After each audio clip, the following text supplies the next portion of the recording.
دعویٰ کیا تھا میں تمہارا خدا ہوں، انا ربکم الاعلی، تو کیا اس کا مطلب یہ تھا کائنات میں نے پیدا کی ہے، تمہیں میں نے پیدا کی ہے؟ ذرا سوچیے، کیا وہ بزرگ موجود نہیں ہوں گے جنہوں نے اسے دیکھا ہو کہ آج اس کی ولادت ہوئی تھی، کل اس کی کوئی اور سیریمنی ہوئی تھی؟ یہ کیسے دعویٰ کیا تھا؟ میرا حکم چلے گا، میں نہیں جانتا، الیس لی ملک مصر، مصر کی حکومت میری ہے کہ نہیں؟ یہ دعویٰ تھا، یہ خدائی کا دعویٰ۔ کسی زمانے میں وہ فرد ہوتے، نمرود ہوتے، نماردہ، فراعنہ۔ جمال عبد الناصر نے نعرہ لگایا تھا نحن ابناء الفراعنہ، بڑے فخر کے ساتھ، ہم فرعونوں کی اولاد۔ اور صدام نے لگایا تھا نعرہ نحن ابناء النماردہ، ہم نمرودوں کی اولاد۔ عراق کے بادشاہوں کا لقب نمرود تھا اور مصر کے بادشاہ فراعنہ تھے، فرعون تھے۔ زمانے کا جب ارتقاء ہوا ہے اور اس میں فیصلہ کن کام جو ہے وہ حضور نے صلی اللہ علیہ وسلم، جب حضور کی حیات طیبہ کے بعد خلافت انفرادی سے اجتماعی ہو گئی۔ جب تک نبوت جاری تھی نبی ہی خلیفہ ہوتا تھا، اس کی ہاٹ لائن اللہ کے ساتھ وحی کی لگی ہوئی ہے، ادھر سے حکم آتا ہے وہ امپلیمنٹ کرتا ہے، جہاں اس کا حکم نہیں ہے وہ اپنا بیسٹ ججمنٹ استعمال کر کے فیصلہ کرتا ہے۔ یہی ہے وائس جرنسی، یہی ہے خلافت، ایسنس آف خلافت یہی ہے۔ جیسے وائس رائے دلی میں ہوتا تھا، ہمارا بادشاہ یا ملکہ تو انگلستان میں ہوتے تھے، اب جو ہز میجسٹیز گورنمنٹ یا ہر میجسٹیز گورنمنٹ سے حکم آیا، وائس رائے اس میں کوئی تغیر و تبدل نہیں کر سکتا، he has to implement it as such. جہاں کوئی حکم نہیں ہے تو وہ مقام پر بیٹھا ہے، آن دی اسپاٹ ہے، حالات کو دیکھے اور جو مملکت اور کنگڈم کی مصلحت میں سب سے بہتر نظر آئے وہ فیصلہ کر لیں۔ لیکن حضور پر نبوت ختم تو خلافت کلیکٹیو ہو گئی، خلافت المسلمین۔ اگرچہ شروع میں امیر المومنین کہا جاتا تھا، کچھ عرصے کے بعد خلیفت المسلمین، یہ اصطلاح جو ہے وہ عام۔ اسی طرح انفرادی ملوکیت کی بجائے اجتماعی ملوکیت کا تصور جو ہے شیطان نے پٹی پڑھائی۔ ابلیس کی مجلس شورا جو اقبال کی بڑی ہی یوں سمجھیے کہ اہم ترین نظموں میں سے، امت مسلمہ کے نام پیغام پر مشتمل وہ نظم جو ہے، اور وہ ان کے آخری ایام کی ہے اور وہ ان کی زندگی میں چھپی بھی نہیں تھی، ارمغان حجاز ان کے انتقال کے بعد چھپی، جس میں آخری جو کلام تھا فارسی اور اردو دونوں کا جمع کر دیا گیا، ورنہ اس سے پہلے فارسی علیحدہ چھپتی تھی کتابیں، اردو کی علیحدہ، لیکن اب اتنا کم تھا کہ ان کے لیے علیحدہ کتابیں شائع کرنا مناسب نہیں۔ ابلیس نے مجلس شورا بلائی، ایک مجلس شورا کے جو رکن نے کہا کہ دیکھو جمہوریت کا دور آ گیا ہے، اب ہماری ابلیسیت کو تو بڑا خطرہ ہے، ابلیسی نظام تو ختم ہو جائے گا، جمہوریت توڑ دی بندوں نے آقاؤں کے خیموں کی تناب، یہ تو عوام نے جو ہے اپنے آقا بیرنز اور لارڈز اور بادشاہوں کے خیموں کی تنابیں توڑ دی، گرا دیے خیمے، یہ تو انقلاب آ رہا ہے، میرے آقا وہ جہاں زیر و زبر ہونے کو ہے، جس جہاں کا ہے فقط تیری سیاست پر مدار۔ ابلیس کیا کہتا ہے بڑے ٹھنڈے انداز میں، ہم نے خود شاہی کو پہنایا ہے جمہوری لباس، جب ذرا آدم ہوا ہے خود شناس و خود نگر۔ آج آدمی میں ایک سیلف امپورٹنس پیدا ہو چکی ہے۔ یہ بادشاہ کون ہوتے ہیں جو ہمارے سروں پر مسلط ہے، محلوں میں رہتے ہیں، عیش کرتے ہیں، جو خون پسینہ جو ہے وہ کسان کر رہا ہے، ابھی انڈسٹریل ریولوشن تو نہیں ہوا تھا، وہ ساری بات جو تھی وہ زرعی معیشت تھی، خون پسینہ وہ کرتا ہے، فصل میں سے لائنز شیئر آ کر بیرن اور لارڈ وہ لے گیا اور اس میں سے ایک حصہ اس نے بادشاہ کو پہنچایا، ایک اپنے پاس رکھا، ظالمانہ نظام ہے۔ تو ہم نے دیکھا کہ انسانوں میں کچھ شعور پیدا ہو گیا، خود شعوری، تو ہم نے ملوکیت کو ڈھال دیا نئے سانچے، ہم نے خود شاہی کو پہنایا ہے جمہوری لباس۔ وہ گندگی جو فرعون کے سر پر ٹنوں کے حساب سے رکھی ہوئی تھی، ہم نے کہا تولا سب میں تقسیم کر دو، ایک ووٹ سب کے ہاتھ میں دے دو اور کہہ دو تم حاکم ہو۔ ہم نے خود شاہی کو پہنایا ہے جمہوری لباس، جب ذرا آدم ہوا ہے خود شناس و خود نگر۔ تو نے کیا دیکھا نہیں مغرب کا جمہوری نظام، چہرہ روشن اندرون چنگیز سے تاریک تر، it is the dictatorship of the capitalist, جسے جمہوریت کا نام دیا جا رہا ہے، کھیل ہے، تماشا۔ تو آج کی دنیا کا سب سے بڑا شرک اسے کوئی جانتا ہی نہیں، وہ شرک فی العقیدہ ان کو معلوم ہے، اور اس کے اوپر فتوے بھی وہ لگا دیں گے۔ کوئی قبر کے سامنے کھڑے ہو کر کوئی دعا کر رہا ہے، کسی کو رکوع کر لیا، کسی نے سجدہ کر لیا، تو خیر ٹھیک ہے، وہ تو ایک شرک جلی ہو رہا ہے، وہ تو معلوم ہے، اس کی نفی ہو رہی ہے۔ لیکن یہ وہ تھے شرک جو پہلے تھے، آج کا شرک بالکل اور ہے۔ آج کا شرک دو میں گنوا دیتا ہوں آپ کو، ایک ہے عوامی حاکمیت کا تصور، ایک ہے مادہ پرستی کا تصور۔ مادے پر سارا توکل اور اعتماد ہے، اللہ پر کہاں توکل رہا، کہاں اعتماد رہا۔ میٹیریلزم یہ ایک مذہب ہے، یہ ایک فلسفہ ہے۔ بہرحال اطاعت کے ضمن میں شرک فی الاطاعت کیا ہے؟ انفرادی سطح پر نفس پرستی، نفس کو اپنا معبود بنا لینا، اجتماعی سطح پر عوام کی حاکمیت، بدترین شرک۔ اب آئیے محبت، شرک فی المحبت کیا؟ اگر کسی بھی شے اور کسی بھی انسان کی محبت اللہ کی محبت سے بڑھ جانا تو دور کی بات ہے، برابر بھی آ کر ہم نشین ہو گئی، بیٹھ گئی، تو یہ شرک ہے۔ والذین آمنوا اشد حبا للہ، جب تک اشد محبت آپ میں اللہ کی نہیں ہوگی، اگر کوئی اور شے محبوب ہے تو من الناس من یتخذ من دون اللہ اندادا یحبونہم کحب اللہ، لوگوں میں سے ایسے بھی ہیں جنہوں نے اللہ کو چھوڑ کر کسی اور چیزوں کو مد مقابل بنا لیا ہے، ان سے وہ محبت کرتے ہیں جو اللہ سے کرنی چاہیے تھی۔ توحید کا تقاضا ہے لا محبوب الا اللہ، لا مطلوب الا اللہ، لا مقصود الا اللہ، مقصود و مطلوب اور محبوب حقیقی اللہ کے سوا۔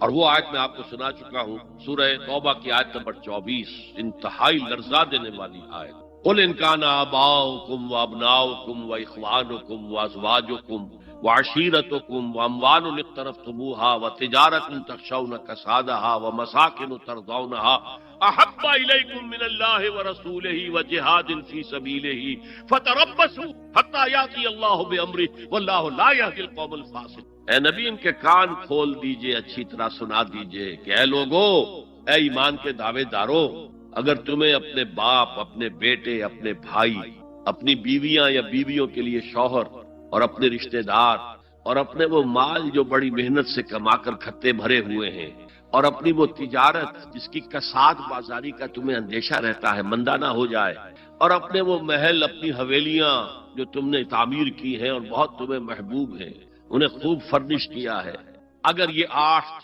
محبوب تر ہیں اللہ سے اور اللہ کے رسول سے اور اللہ کی راہ میں جہاد سے، تو جاؤ دفع ہو جاؤ، وہاں بیٹھ کر انتظار کرو یہاں تک کہ اللہ اپنا فیصلہ سنا دے، اور اللہ ایسے فاسقوں کو کبھی ہدایت نہیں۔ 8 چیز اقبال نے بہت خوب کہا ہے، یہ مال و دولت دنیا، یہ رشتہ و پیوند، 5 قریب ترین رشتے آ گئے، باپ، بیٹا، بھائی، زوجین اور رشتہ دار، رشتہ و پیوند یہ جوڑنے والا۔ اور مال و دولت دنیا کی 3 شکلیں آ گئی، دولت جو آپ اپنی بیلنس کو دیکھ کر آپ اس پہ خوش ہوتے ہیں، اب ہمارے ایسٹس کی یہ قیمت ہو، اور وہ مکانات جو آپ نے بنائے ہیں بڑے محبوب ہیں، اور ایسے بنائے ہیں قرآن مجید میں آتا ہے لعلکم تخلدون، ایسے بنا رہے ہیں تمہیں ہمیشہ رہنا ان مکانوں کے، اور وہ کاروبار جن میں تمہیں اندیشہ رہتا ہے کہ کہیں کساد نہ ہو جائے، کوئی ڈپریشن نہ آ جائے۔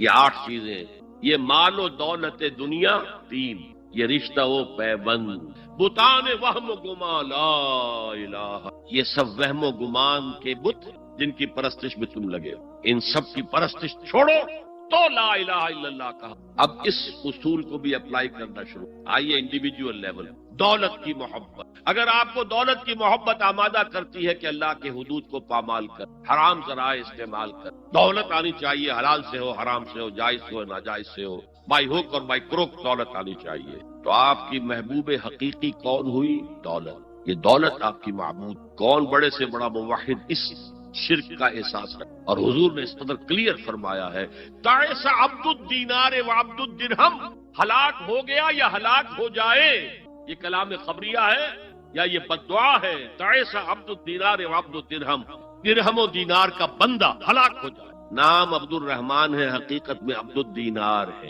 عبد الدرہم، درہم و دینار آنے چاہیے، جائز سے یا ناجائز سے، حلال سے یا حرام سے، صحیح سے یا غلط سے، بائی حق اور بائی کروک۔ تو معبود کون ہوا؟ ہمارے ہندو بھائیوں نے کیا کیا؟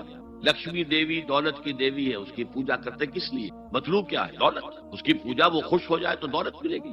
ہم نے کہا ہٹاؤ جی اس دیوی کو بیچ میں سے، ہم براہ راست ہی پوج لیں گے، بس یہی تو فرق کیا ہے۔ عبد الدینار و عبد الدرہم، یہ ہے انفرادی سطح پر۔ شرک فی المحبت، جو روح عبادت ہے، جو عبادت کی جان ہے، محبت، غایت الحب ما غایت الذل والخضوع، اور ٹاپ پر لے آئیے۔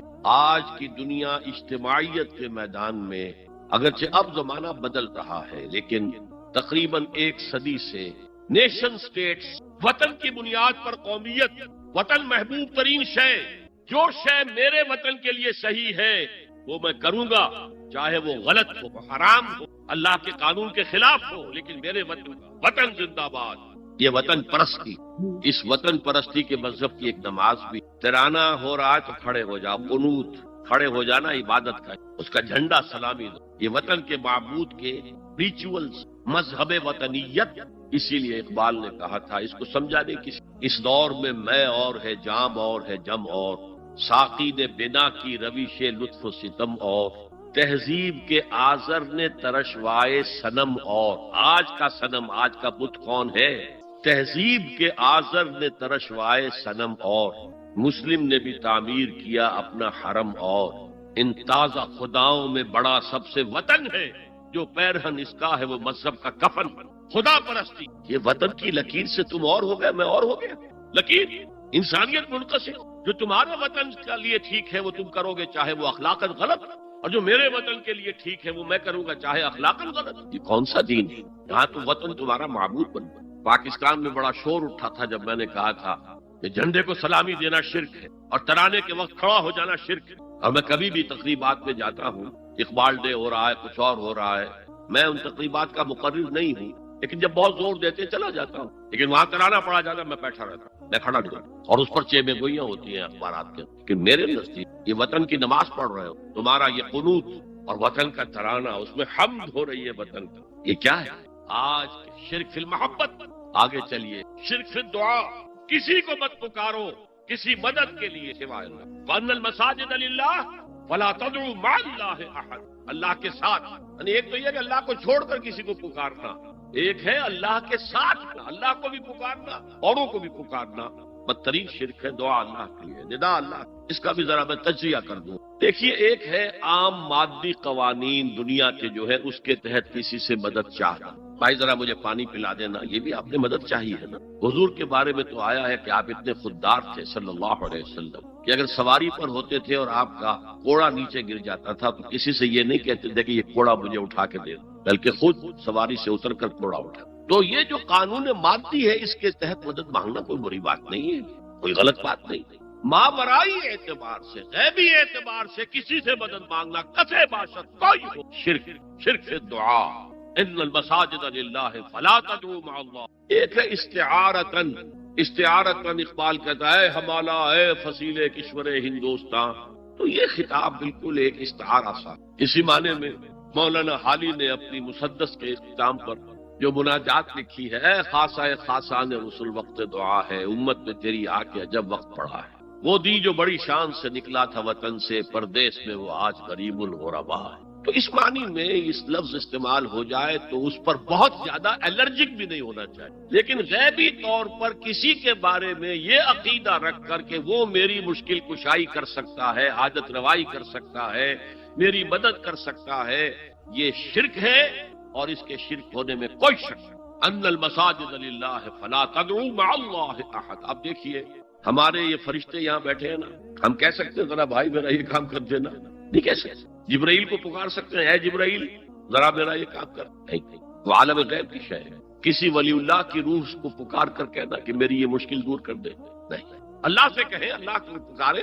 اللہ جس کے ذریعے سے چاہے آپ کی ضرورت. اس ضمن میں کہوں گا کہ شاہ ولی اللہ دہلوی نے ایک بات کہی ہے، اگرچہ مجھے اس کی کوئی دلیل اپنے طور پر انڈیپینڈنٹلی کتاب و سنت میں نہیں ملی ہے، لیکن شاہ صاحب کا ایک مقام مرتبہ ہے جو میری نگاہ میں بہت بلند ہے. میرے نزدیک دو عظیم شخصیتیں عالم اسلام کی، امام ابن تیمیہ اور امام غزالی کو جمع کریں تو شاہ ولی اللہ بنا. اتنی عظیم شخصیت. انہوں نے یہ لکھا ہے کہ جو اللہ کے برگزیدہ بندے ہوتے ہیں، اولیاء اللہ، اللہ تعالیٰ ان کی ارواح کو ان کے فوت ہونے کے بعد ملائکہ کے طبقہ اسفل میں شامل کر دیتے ہیں، اور وہ بھی جس طرح وہ ملائکہ اللہ کے احکام کی زمین میں تنفیذ کر رہے ہیں وہ بھی اسی کام میں لگ جائے. میں نے عرض کیا کہ میرے پاس انڈیپینڈنٹلی کوئی دلیل نہیں ہے اس کے حق میں، لیکن شاہ صاحب کا فرمانا خود میرے لیے ایک درجے میں درج. لیکن یہاں ایک تو یہ نوٹ کرنے کا، ملائکہ کا طبقہ اسفل، ملائکہ کا سب سے نچلا طبقہ،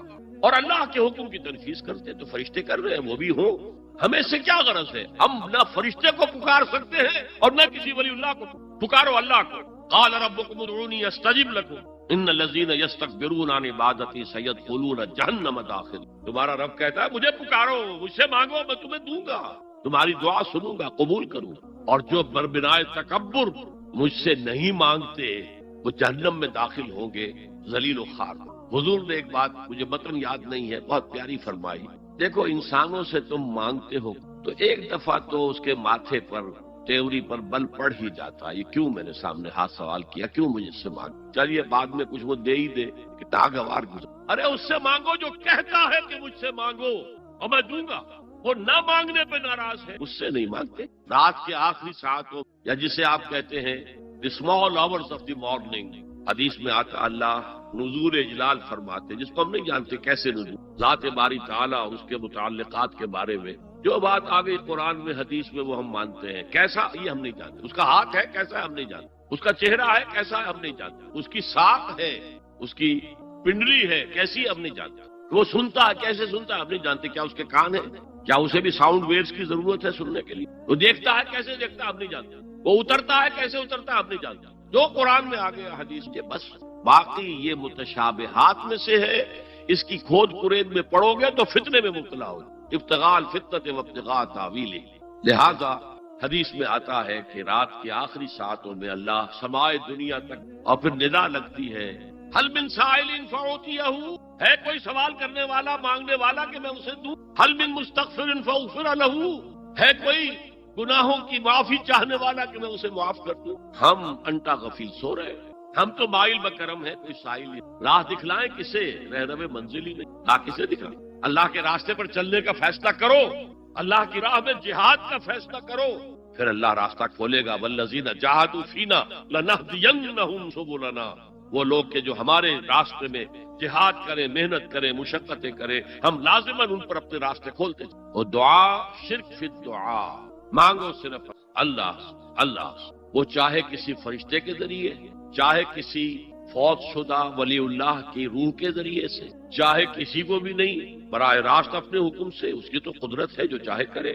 کن فیکون، وہ جیسے بھی ہو وہ آپ کی ضرورت پوری کرے گا، وہی ہے جو کہ مشکلات کو حل کرنے والا، وہی ہے کہ رزق دینے والا، وہی ہے جو مرض سے شفا دینے والا، پکارو اسی کو، مانگو اسی۔ اب آئیے کچھ مراسم عبودیت ہو رہے، مراسم رسم کہتے ہیں کسی چیز کی ظاہری شکل، رہ گئی رسم ازاں روح بلالی نہ رہی، فلسفہ رہ گیا تلقین غزالی نہ رہی، یہ قرآن کا بھی ہم اسے رسم الخط کہتے ہیں، رسم الخط، اور یہ حضرت عثمان کے زمانے میں فائدہ ہے کہ یہ اس طریقے سے، تو ابدیت کے اظہار کے لیے کچھ رسومات ہیں، جس میں سے ایک پر گفتگو ہو چکی، قنوت والقانتین والقانتات، یہ جو ہے اللہ کے حضور میں چاہے ہاتھ باندھے چاہے ہاتھ کھلے، لیکن ذرا جھک کر گردن میں خم کر کے کھڑے ہونا، یہ نماز کے اندر جو قنوت ہے یہ قنوت ہے، یہ بھی اپنی عاجزی کا عجز اور تذلل، وہ جو ابن قیم کی میں نے ڈیفینیشن آپ کو بتائی، العبادت تجمع اصلین غایت الحب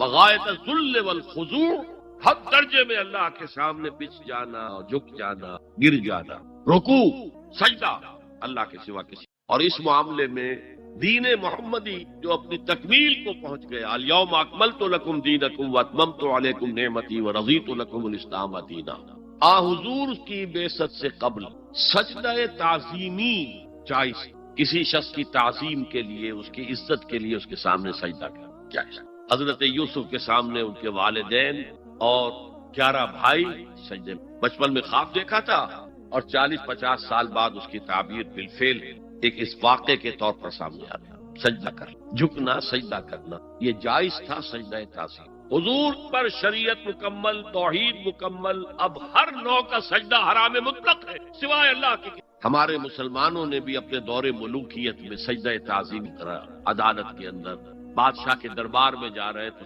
سر جھکا کر رکوع کی حالت میں، یا آپ کے پڑوس میں جو حیدرآباد کی ریاست تھی سلام کیسے کرتے تھے، کتنے جھکتے تھے، اور پھر وہ جھک کر وہ سلام ہو رہے، یہ مشرکانہ فعل ہے، مغلیہ دربار میں بھی تھا۔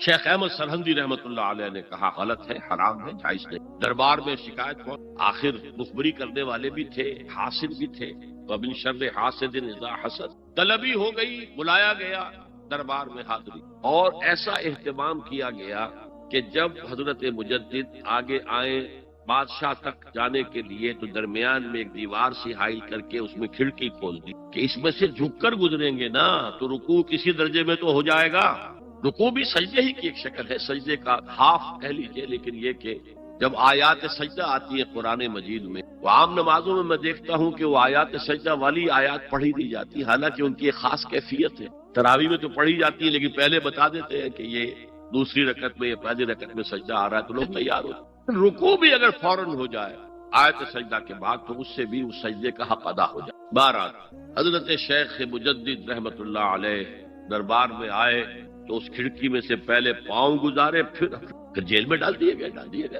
حاضر ہوا میں شیخ مجدد کی لحد پر، وہ خاک کے ہے زیر فلک مطلع انوار، گردن نہ جھکی جس کی جہانگیر کے آگے، جس کی نفس گرم سے ہے گرمی احرار، وہ ہند میں سرمایہ ملت کا نگہباں، اللہ نے بر وقت کیا جس اقدار۔ دین الہی، دین محمدی کے خاتمے کا اعلان۔ اب بڑے بڑے مولویوں نے یہ اکبر کو سبق پڑھایا تھا، بڑے مولوی درباری مولوی، انہوں نے سبق پڑھایا تھا۔ اللہ کا ایک دن 1000 برس کا ہوتا اور اللہ کا ہر معاملہ 1000 سال تک ہوتا۔ اب 1000 سال ہو گئے محمد کی رسالت کو، ان کی رسالت کا دور ختم صلی اللہ علیہ وسلم۔ اب دوسرا 1000 سال، اسی لیے الف ثانی کہتے ہیں نا، الف ہزار کو کہتے ہیں الف ثانی۔ یہ دوسرا 1000واں سال جو شروع ہو گیا ہے، اس میں ایک نئے دین کی ضرورت ہے، وہ دین اکبری ہے، دین الہی ہے۔ اور دین الہی کیا تھا؟ یہ ایک بہت بڑی سیاسی تدبیر تھی، اصل میں بہت بڑی سیاسی تدبیر، اور اس کا ظہور بعد میں بھی ہوا ہے ہندوستان کی سرزمین۔ وہ یہ کہ ہندوستان کی ترقی میں جو چیز سب سے بڑی رکاوٹ ہے وہ مذہبی اختلافات، لہذا ایسا کرو سارے مذاہب جو ہیں اسے ہاون دستے میں ڈالو، کوٹ کوٹ کے چورا چورا کر کے بناؤ صفوف، اور یہ مذہب سب کا ہو جائے تو مذہبی اختلافات ختم ہو جائے گا۔ دوسری بات ان کی سمجھ میں یہ آ گئی کہ اصل میں اختلاف رسالت اور شریعت کی بنیاد پر ہوتے ہیں، لہذا دین الہی بس خدا کو مانو، بس رسالت وغیرہ کو چھوڑو۔ خدا تو سب کا رب ہے، اسے آپ پرماتما کہہ لے، مہادیو کہہ لے، جو چاہے کہہ لے، اللہ کہہ لے، رام کہہ لے، قل اللہ الرحمن ایما تدعوا فلہ الاسماء الحسنى۔ قرآن کہتا ہے تم اللہ کہہ کر پکار لو یا رحمان کہہ کر پکار لو، جس کو بھی تم پکار رہے ہو یہ جان لو کہ تمام اچھے نام اسی۔ یہ فلسفہ تھا بہت گہرا، وہ جاہل تھا، ان پڑھ تھا، لیکن بہت بڑا سیاستدان اکبر، اس میں کوئی شک نہیں۔ لیکن یہ کہ اگر ایک حکومت، اور جو سب سے بڑا مغل اعظم جس کو اس کے زمانے میں مسلمانان ہند جو ہیں سیاسی اعتبار سے اپنے عروج پر تھے، لیکن دینی اعتبار سے پاتال کا دین محمدی ختم۔ 1000 سال کا ایک دن ہے اور وہ ختم ہو چکا۔ اللہ نے اٹھایا مجدد الفسانی رحمت اللہ علیہ اور ان کی درویشانہ مساعی کے ذریعے سے۔ اب دیکھیے اس زمانے میں تصوف کے ذریعے سے سب سے بڑا شرک آ رہا تھا، وحدت الوجود کی ایسی تعبیرات ہو رہی تھی جو ہماؤست بن گئی تھی۔ ہماؤست اور وحدت الوجود کے درمیان تو زمین آسمان کا فرق ہے۔ ہماؤست میں کائنات حقیقی ہے، خدا اس میں حل ہو چکا ہے، اس کے اندر ظاہر ہو گیا، اور وحدت الوجود میں وجود حقیقی صرف اللہ کا، اس کائنات کا وجود کوئی ہے ہی نہیں حقیقی، لیکن یہ ختم ہو رہا۔ اس پہلو سے مجدد الف ثانی کے مجدد اعظم کو اللہ نے کھڑا کیا۔ شیخ احمد حضرت عمر کی اولاد سے تھے، فاروقی تھے، شاہ ولی اللہ بھی فاروقی تھے، رگے فاروقیم کہتے ہیں شیخ احمد صدی، میری فاروقی رگ پھڑکتی ہے۔ اس کے نتیجے میں وہ دین الہی کا خاتمہ ہوا۔ بعد میں ہمارے ہاں یہ آیا ہے ہندوستان میں برہمو سماج، برہمو سماج، اور گاندھی جی بھی اسی فلسفے کے قائل تھے، وحدت ادیان کی۔ اور یہ سیاسی اعتبار سے بہت اونچی ذہنی سطح کی غمازی کرنے والی بات ہے کہ ہندوستان کے اندر کے یہ مذہبی اختلافات کو اگر ہم کسی طرح کھرل کر کے ختم کر دیں، ہاون دستہ میں ڈال کے کر دیں، تو پھر یہ کہ یہاں ترقی ہی ترقی۔ بہرحال سجدہ، گردن نہ جھکی جس کی جہانگیر کے آگے، جس کے نفس گرم سے ہے گرمی احرار، وہ ہند میں سرمایہ ملت کا نگہباں، اللہ نے بر وقت کیا جس اقدار۔ تو ہم نے شرک فی العبادت میں پہلے بات کی، شرک فی الاطاعت، انفرادی سطح پر نفس معبود، اجتماعی سطح پر عوام کی حاکمیت، بدترین شرک اس دور کا، عظیم ترین شرک، اتنے بڑے پیمانے کا شرک کبھی نہیں ہوا دنیا۔ اس کے بعد شرک فی المحبت، مال کی محبت، قیس عبد الدینار عبد وطن کی محبت یا کسی اور شے کی محبت، اگر وہ اللہ کی محبت کے برابر بھی آ جائے، بڑھ جائے تو اور بھی بڑی بات کہنی پڑے گی، لیکن ہمارے پاس شرک سے اوپر کی اصطلاح کوئی۔ پھر شرک دعا، اللہ کے سوا کسی اور سے حاجت روائی کے لیے، مشکل کشائی کے لیے پکارنا۔ پھر شرک فی مراسم العبودیہ، قنوت ہے، رکوع ہے، سجود ہے، یہ ذل والخضوع کی، کسی کے سامنے جھک جانے کی ایک علامت ہے، سمبل۔ اب آخری ہے اس میں اخلاص، اور اخلاص کی ضد کیا ہے؟ ریاکاری۔ کوئی عبادت اگر دکھاوے کے لیے کی جائے وہ شرک ہے، یہ شرک خفی کہلاتا ہے۔ مال کی محبت کا شرک بھی شرک خفی ہے، نفس کی اطاعت کا شرک بھی شرک خفی ہے، اور یہ سب سے خفی شرک ہے۔ حضور نے فرمایا صلی اللہ علیہ وسلم، من صلی یرائی فقد اشرکا ومن صام یرائی فقد اشرکا ومن تصدق یرائی فقد اشرکا۔ جس نے دکھانے کے لیے نماز پڑھی اس نے شرک کر لی، جس نے دکھاوے کے لیے روزہ رکھا اس نے شرک کر لی، جس نے دکھاوے کے لیے خیرات کی، صدقات دیے، وہ شرک کر قد اشرکا۔ قد اشرکا یہ عربی کے مزاج سے واقفیت ہو، فعل ماضی پر قد جو ہے تو وہ پرفیکٹ ٹینس بن جاتا، کر چکا، وہ شرک میں ملوث ہو چکا۔ من صلی یرائی فقد اشرکا ومن صام یرائی فقد اشرکا ومن تصدق یرائی فقد۔ اور تجزیہ کر کے یہاں تک بتایا کہ اگر کوئی شخص نماز پڑھ رہا ہو اور جب وہ یہ دیکھے کہ کوئی اسے دیکھ رہا ہے تو اپنے سجدے کو طویل کر دے تو یہ شرک ہے۔ فرض کیجئے 5 سیکنڈ کا سجدہ وہ کر رہا تھا، اب اس نے 7 سیکنڈ کر، یہ 2 سیکنڈ کس کے لیے ہے؟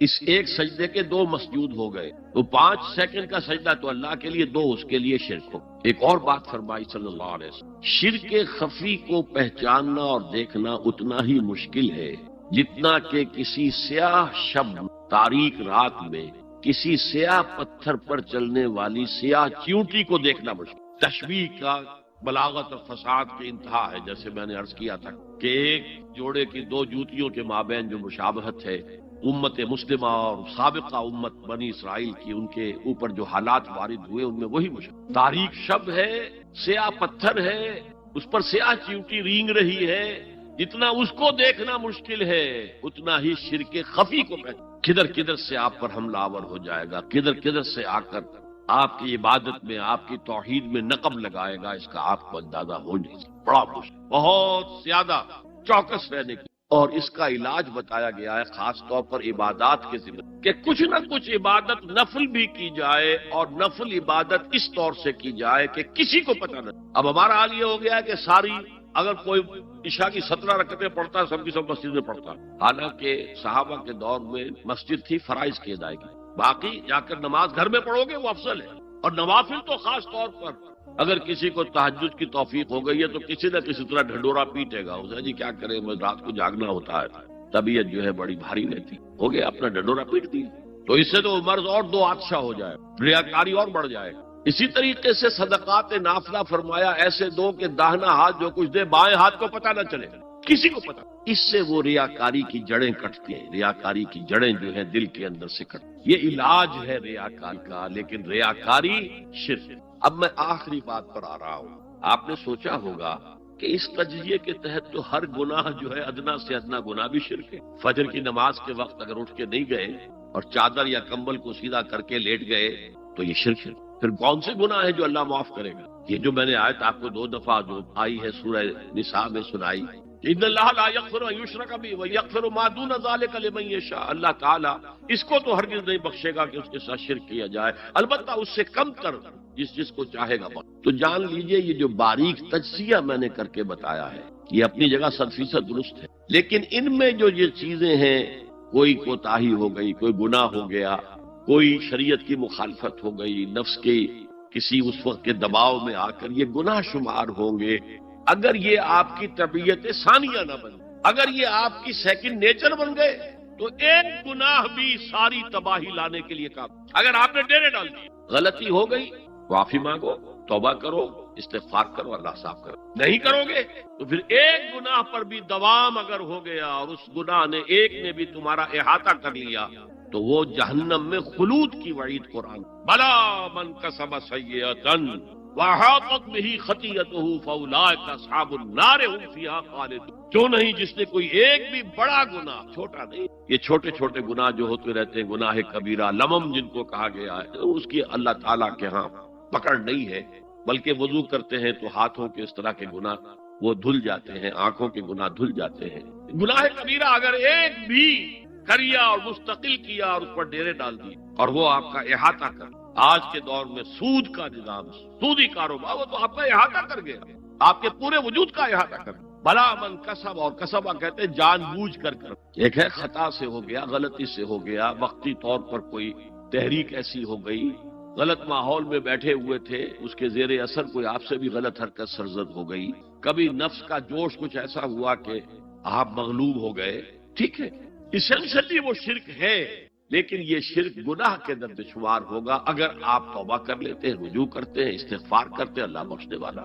لیکن اگر ایک گناہ کبیرہ بھی جان بوجھ کر اختیار کر لیا اور اسے مستقل اپنی زندگی کے اندر شامل کر لیا، بلا من کسب سیئۃ واحاطت بہ خطیئتہ فاولئک اصحاب النار هم فیہا خالدون، تو وہ پھر جہنمی ہے، آگ والے ہیں، اور اس میں ہمیشہ ہمیش کے لیے رہے۔ شرک فی ذات کے ضمن میں میں نے عرض کیا تھا کہ سورہ اخلاص جامع ترین اس کی نفی پر، اور شرک فی صفات کی کامل نفی پر آیت الکرسی ہے۔ آیت الکرسی ایک لمبی آیت، جیسے آیت البر ایک لمبی آیت، اور اس کو حضور نے فرمایا ہے سیدۃ آیات القرآن، پورے قرآن مجید کی آیات کی سردار ہے، اور یہ شرک فی صفات کے ضمن میں یہ شمشیر قاطع ہے، شمشیر برہان ہے۔ اللہ لا الہ الا ہو الحی القیوم، یہ وہی ہے، قل هو اللہ احد اللہ الصمد الحی، اللہ زندہ ہے لیکن اس کی زندگی کو اپنی زندگی پر قیاس نہ کرتا۔ تمہیں خوراک کی احتیاج ہے، اسے کوئی ضرورت، ما اريد منهم من رزق وما اريد ان يطعمون، مجھے کوئی احتیاج نہیں کہ مجھے کوئی رزق پہنچائیں، رزق دیں، مجھے کھلائیں، مجھے کوئی۔ پھر تمہاری حیات نیند، اونگ، تھکان، ان تمام کمزوریوں کے ساتھ ہے۔ وہ الحی ہے، اپنی ذات میں خود زندہ ہے، حیات اس کی ذاتی ہے، کسی اور نے عطا نہیں کی ہے۔ ہماری تو مستعار ہے، عمر دراز مانگ کے لائے تھے، 4 دن 2 آرزو میں کٹ گئے، 2 انتظار میں۔ اور القیوم بقیہ پوری کائنات کے لیے وہی ہے، اس کو تھامے ہوئے، لا تاخذہ سنۃ ولا نوم، الحی، حیات کامل، کہ اس کو نہ نیند آتی ہے نہ اونگ آتی، لہو ما فی السماوات و ما فی الارض، آسمان اور زمین میں جو کچھ ہے اسی کی بھی۔ تم کسٹوڈینز ہو، تم امین ہو، ای امانت چند روزہ نزدماس، در حقیقت مالک شے ہر شے خدا، یہاں تک کہ یہ میرا جسم بھی میرے پاس امانت ہے۔ میں کون ہوں؟ میری خودی، میری انا، میری روح جو پوزیس کرتی ہے اس بدن کو، لیکن یہ پوزیشن ملکیت کا نہیں ہے، امانت کا ہے۔ یہ امانت، یہ ہاتھ بھی امانت ہے، میری زبان بھی امانت ہے، میری آنکھیں بھی امانت۔ من ذا الذی یشفع عنده الا باذنہ، یہ یہاں پر انداز بڑا پرجلال انداز، کون ہے وہ جو شفاعت کر سکے اس کے دربار میں مگر اس کے؟ کسی کا ذاتی، کسی کا زور، کسی کا اختیار نہیں ہے کہ جس کی بنا پر وہ شفاعت کرے، ہاں اللہ کے۔ اور دوسری جگہ پر آتا ہے جس کے لیے وہ چاہے گا اور جس کو اجازت دے، جیسے کہ آتا ہے اما یتساءلون یوم یقوم الروح والملائکۃ صفا، اور ان میں سے کوئی بھی بات نہیں کر سکے گا، کلام نہیں کر سکے گا، لا یتکلمون الا من اذن له الرحمن، سوائے اس کے جسے رحمان اجازت دے، وقال صوابا، اور صحیح بات کرے گا، کوئی غلط بات نہیں کرے گا۔ یعلم ما بین ایدیہم وما خلفہم ولا یحیطون بشیء من علمہ الا بما شاء، وہ تو جانتا ہے جو کچھ بھی ان کے سامنے ہے اور ان کے پیچھے ہے، اور یہ کوئی احاطہ نہیں کر سکتا مخلوقات میں سے، اس کے علم میں سے کسی کا بھی، سوائے اس کے جو وہ خود چاہے۔ یہاں بڑے ہی لطیف انداز میں شفاعت باطلہ کے تصور کی نفی ہو گئی۔ دیکھیے، آپ کہیں جا کر کسی مجسٹریٹ سے سفارش کرتے ہیں تو کیا کہتے ہیں؟ اجی یہ فائل کے اوپر جو کچھ ہے آپ اس پر نہ جائیے، یہ گواہیاں وغیرہ جھوٹی ہو گئی ہیں، میں آپ کو بتاتا ہوں اصل بات کیا۔ اللہ کے سامنے کوئی یہ کہہ سکے گا اے اللہ تیرے علم میں نہیں ہے، میرے علم میں ہے؟ یعلم ما بین ایدیہم وما خلفہم، وہ تو جانتا ہے جو کچھ ان کے سامنے اور جو کچھ ان کے پیچھے ہے۔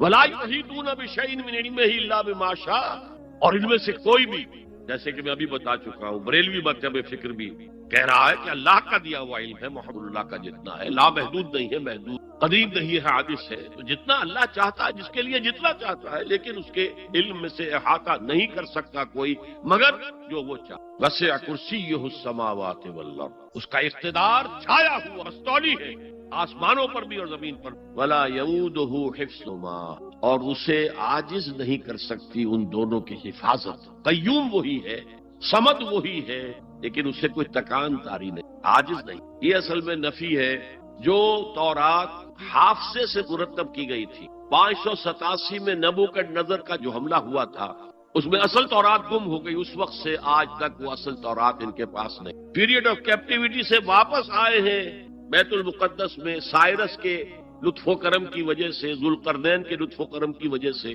پھر یادداشتوں سے لوگوں نے وہ تورات مرتب کی ہے، تو اس میں انسانی فکر شامل ہو، لہذا وہاں یہ لکھا ہے اللہ نے 6 دنوں میں آسمان اور زمین پیدا کیے اور 7ویں دن آرام کی، یعنی کوئی تکان لائق ہو۔ قرآن نے کہا، اللہ تعالیٰ نے فرمایا سورہ قاف میں، وَلَقَدْ خَلَقْنَا السَّمَاوَاتِ وَالْأَرْضَ وَمَا بَيْنَهُمَا فِي 6 أَيَّامٍ وَمَا مَسَّنَا مِن لُغُوبٍ، یقیناً ہم نے آسمان اور زمین اور جو کچھ ان دونوں کے مابین ہے انہیں 6 ہی دنوں میں پیدا کیا، وہ بات ٹھیک ہے، لیکن ہمیں کوئی تکان لاحق نہیں ہوئی کہ ہمیں کسی آرام کی ضرورت۔ لا یعودہ حفظہما وہو العلی العظیم، العلی وہی ہے سب سے بلند و بالا، لتکون کلمۃ اللہ ہی العلیٰ، تاکہ اللہ کا کلمہ سب سے سربلند ہو جائے، اور وہی عظیم ہے، عظمت والا۔ اللہ تعالیٰ مجھے اور آپ کو اس سے بچائے، اپنے سابقہ زندگی کے گناہوں پر توبہ کرنے کی اور اللہ سے استغفار طلب کرنے کی توفیق عطا فرمائے، اور اپنے دینی فرائض کی انجام دہی کے لیے کمر بستہ ہو جانے کا عزم مصمم کر لینے کی توفیق عطا فرمائے۔ اقول قولی ھذا واستغفر اللہ لی ولکم ولسائر المسلمین والمسلمات۔ اب ہم سوالات کا سیشن شروع کرتے ہیں۔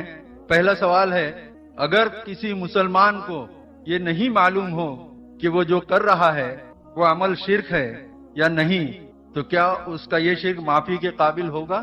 دیکھیے، اگرچہ قانون تو یہ ہے دنیا کا، ignorance of law is no excuse, قانون سے عدم واقفیت کوئی عذر نہیں، قانون تو پھر پڑھتا ہے، لگتا ہے، لاگو ہوتا ہے، عائد ہوتا ہے، لیکن اللہ کے ہاں ایسا نہیں، وہ ہر شخص سے اس کے اپنے حالات کے اعتبار سے حساب لے، کن حالات میں پیدا کیا گیا، کیا جینز اس کو دیے گئے تھے، کن حالات میں وہ پلا بڑھا ہے، اس کے انوائرمنٹل فیکٹرز کیا تھے، پھر یہ کہ جن لوگوں کی ذمہ داری تھی کہ اسے دین کا پیغام پہنچائے انہوں نے کوتاہی کی، اور اگر اس کی وجہ سے یہ لا علم رہا اور اس نے بات کو نہیں سمجھا تو میں سمجھتا ہوں اللہ تعالیٰ نرمی فرمائیں گے۔